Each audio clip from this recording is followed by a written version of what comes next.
Hello everyone, welcome है आपका grow your skill channel पे।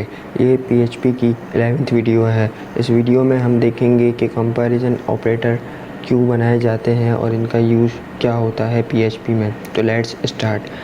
पीएचपी कंपैरिजन ऑपरेटर जो यूज़ होते हैं वो किसी भी दो वैल्यू नंबर या स्ट्रिंग को कंपेयर करने के लिए बनाए जाते हैं।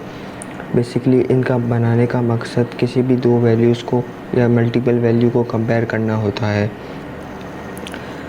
Let's see the example. हमने दो वेरिएबल बनाए हैं, उसके अंदर 5 और दूसरे वेरिएबल के अंदर 5 वैल्यू को स्टोर करवा दी है। अब अगर हम चाहते हैं कि इन दोनों को किसी कंपैरिजन ऑपरेटर में पुट करके देखें, तो हमने एक इक्वल कंपैरिजन ऑपरेटर को लिया है और उसमें ये देखा है कि a की वैल्यू बराबर है b के। जो डबल इक्वल का साइन है इसका मतलब होता है कि इक्वल a की वैल्यू इक्वल है b के वेरिएबल के। तो इसमें जो कंपैरिजन ऑपरेटर में जो वैल्यूज़ आती है हमारे आउटपुट में, वो दो ही तरह की आती है। एक तो या ट्रू आएगी या एक फॉल्स आएगी। ट्रू आएगी तो हमारे ब्राउज़र पे अगर ये कंडीशन ट्रू हो गई तो हमारे ब्राउज़र पे 1 शो हो जाएगा, और अगर ये कंडीशन फॉल्स हो गई तो हमारे ब्राउज़र पे कुछ भी प्रिंट नहीं होगा, मीन्स ज़ीरो प्रिंट होगा। तो अब हम देख लेते हैं कि पीएचपी में कौन कौन से कंपैरिजन ऑपरेटर्स होते हैं। तो पहला तो होता है डबल इक्वल। इसको एक ऑपरेटर होता है डबल इक्वल, इसको कहा जाता है इक्वल। इसमें ये होता है कि अगर कंडीशन तब ट्रू होगी जब ए की वैल्यू और बी की वैल्यू दोनों बराबर होगी। इसके बाद जो दूसरा आता है वो होता है ट्रिपल इक्वल। इसका मतलब होता है आइडेंटिकल, इसका नेम है। इसका मतलब ये है कि ये कंडीशन जब भी ट्रू होगी जब ए की वैल्यू और बी की वैल्यू दोनों इक्वल हो और इसकी डेटा टाइप भी सेम हो। डेटा टाइप जो हमने देखा था कि स्ट्रिंग होती है, इंटीजर वगैरह होती है, वो क्या आप लोगों को याद होगा। और जो तीसरा आता है वो होता है एक्सक्लेमेशन मार्क और इक्वल। इसका मतलब होता है नॉट इक्वल। ये तब कंडीशन ट्रू होगी जब ए की वैल्यू बराबर नहीं होनी चाहिए बी की वैल्यू के। इसी ऑपरेटर को दूसरी तरह ऐसे लिख सकते हैं कि ग्रेटर देन, लेस देन और ग्रेटर देन। ये भी नॉट इक्वल का होता है। इसमें भी यही होती है कि अगर कंडीशन ट्रू तब होगी जब ए की वैल्यू बी के बराबर नहीं होनी चाहिए। इसके बाद जो पाँचवा आता है उसमें ये होता है एक्सक्लेमेशन मार्क और डबल इक्वल। इसका मतलब नेम क्या है, नॉट आइडेंटिकल। ये तभी वैल्यू इसकी कंडीशन ट्रू होगी जब ए की वैल्यू ना ही बी के बराबर हो और ना ही इसकी डेटा टाइप सेम हो। और इसके बाद आता है कि ये लेस देन की साइन है। इसका मतलब क्या होता है कि इसका नेम होता है लेस देन। इसकी कंडीशन तभी ट्रू होगी जब ए की वैल्यू लेस देन होगी, ज़रूरी होनी चाहिए, लेस छोटी होनी चाहिए बी के वेरिएबल की वैल्यू से। इसके बाद आता है ग्रेटर देन। ग्रेटर देन की साइन न्यू होती है। इसमें ये होता है कि इसकी कंडीशन तभी ट्रू होगी जब ए की वैल्यू स्ट्रिक्टली ग्रेटर हो बी के वेरिएबल से। इसके बाद जो सेकंड लास्ट होता है उसमें होता है कि लेस देन भी होना चाहिए, इक्वल भी हो सकता है और लेस देन भी हो सकता है। मतलब कि ये कंडीशन तभी ट्रू होगी जब ए की वैल्यू लेस देन या छोटी होगी या बराबर होगी बी के वेरिएबल से। इसके बाद जो होता है लास्ट, इसके बाद होता है इसका नेम होता है ग्रेटर देन और इक्वल टू।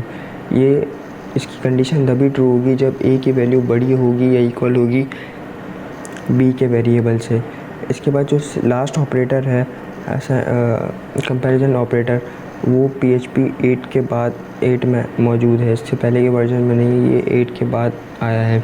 तो इसमें ये होता है कि ये एक ऑपरेटर एक साथ 3 वैल्यू चेक करता है। मतलब कि अगर ए की वैल्यू लेस ए की वैल्यू बी के वेरिएबल से छोटी होगी तो ये हमें रिटर्न में -1 आउटपुट शो करवा देगा। अगर ए की वैल्यू बी के बराबर होगी तो ये 0 शो करवा देगा, और ए की वैल्यू बी से बड़ी होगी तो ये शो करा देगा 1। अभी हमने देख लिया कि कंपैरिजन ऑपरेटर क्या होते हैं। अब हम इसके छोटे से प्रैक्टिकल की तरफ आते हैं। तो मैं अपने जैम को स्टार्ट कर लेता हूँ और अपने फ़ाइल की तरफ आ जाता हूँ, विजुअल स्टूडियो की तरफ आ जाता हूँ। इसमें मैंने एक फ़ाइल क्रिएट की हुई है जिसका नाम है कंपैरिजन ऑपरेटर। ये वही फ़ोल्डर है जिससे हम स्टार्टिंग से वर्क कर रहे हैं। तो मैं यहाँ PHP का वेरिएबल PHP को लिख देता हूँ और इसमें मैं एक वेरिएबल को क्रिएट कर देता हूँ। जिसको मैं वैल्यू असाइन कर देता हूँ 100 और एक वेरिएबल में बना देता हूँ b जिसको मैं वैल्यू असाइन कर देता हूँ 100। अब मैं फर्स्ट जो ऑपरेटर देख रहा हूँ वो है इक्वल वाला, तो मैं इसमें दे देता हूँ $a इक्वल का मतलब होता है बराबर होना चाहिए b की वैल्यू के।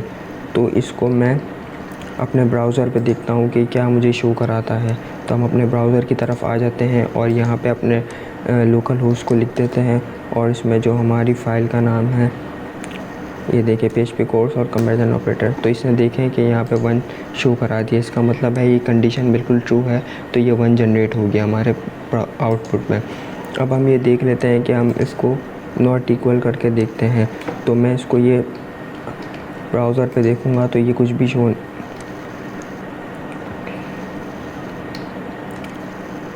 ब्राउज़र पे कुछ भी शो नहीं करा रहा है। इसका मतलब क्या है कि कंडीशन सक्सेसफुली ट्रू नहीं हुई है, तो ये आउटपुट में ऐसा कुछ भी शो नहीं करवाया। अब इसके बाद जो दूसरा हमारा ऑपरेटर है वो ट्रिपल इक्वल, उसमें इसको हम रन करा के देख लेते हैं। इसका मतलब क्या होता है कि हमारी जो वैल्यू है वो भी बराबर होनी चाहिए और हमारा स्ट्रिंग की जो हमारी डेटा टाइप है वो भी बराबर होनी चाहिए। तो यहाँ मैंने 100 लिख दिया है और इसकी डेटा टाइप जो है हमारी वो इंटीजर है। तो इसको मैं एक को स्ट्रिंग कर देता हूँ और एक इंटीजर कर देता हूँ और मैं अपने ब्राउज़र की तरफ आता हूँ। तो ये देखें कि मुझे कुछ भी शो नहीं करा रहा है। इसका मतलब क्या है कि मैंने एक डेटा टाइप इसकी स्ट्रिंग दी हुई है, एक इंटीजर दी हुई है, पर इस कंडीशन के मुताबिक मैं गलत हूँ तो इसने 0 शो करा दिया है। अब मैं दोनों को अगर स्ट्रिंग करवा दूँ तो ये देखें मुझे 1 शो करवाएगा। मैं ब्राउज़र पे आया, मैंने यहाँ 1 एंटर किया तो ये देखें इसने 1 शो करा दिया। इसका मतलब कि हमारी कंडीशन ट्रू हो चुकी है। इसके बाद जो हमारा दूसरा ऑपरेटर है कि नॉट इक्वल वाला, तो मैं यहाँ पे सिंपल सा यहाँ पे मैं एक्सक्लेमेशन का मार दे देता हूँ और इसको मैं बता देता हूँ, मैं यही वैल्यू लिखता हूँ। तो देखें कि हमारे ब्राउज़र पे ये शो करा देगा 1 0, कुछ भी इसने शो नहीं करा। इसका मतलब कि हमारी कंडीशन ट्रू नहीं हुई है। अब मैं इसको ये कर देता हूँ, एक वैल्यू का इजाफा कर देता हूँ। तो ये देखें इसमें मुझे 1 दे दिया कि इसका मतलब है आपकी कंडीशन बिल्कुल परफेक्ट है।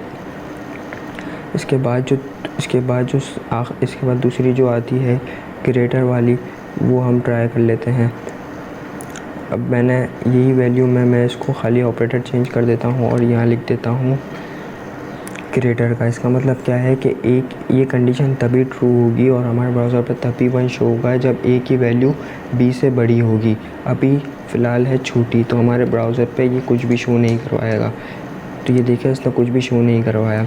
अब अगर मैं इसको 10 कर दूं तो ये हमारे ब्राउज़र पे 1 शो करा देगा और हमारी कंडीशन को सक्सेसफुली शो करवा देगा। तो ये देखें इसने 1 करा दिया।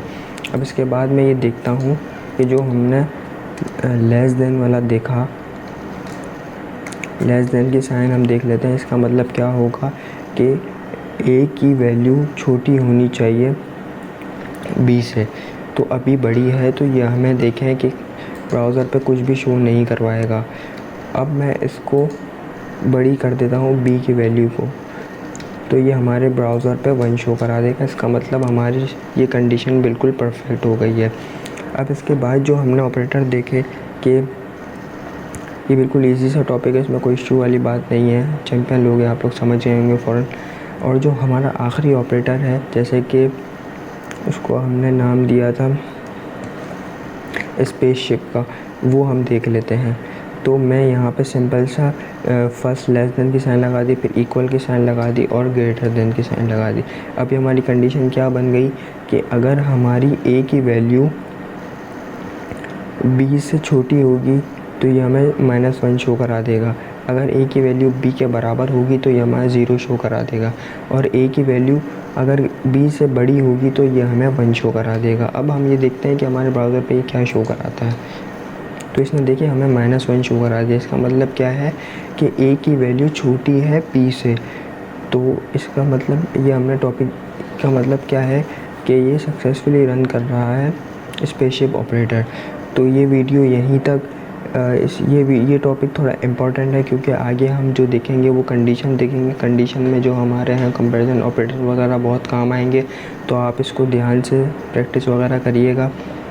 और कोई भी क्यूरी हो तो कमेंट में पूछ लीजिएगा। तो यहीं तक मिलते हैं नई वीडियो में नए टॉपिक के साथ। Thank you.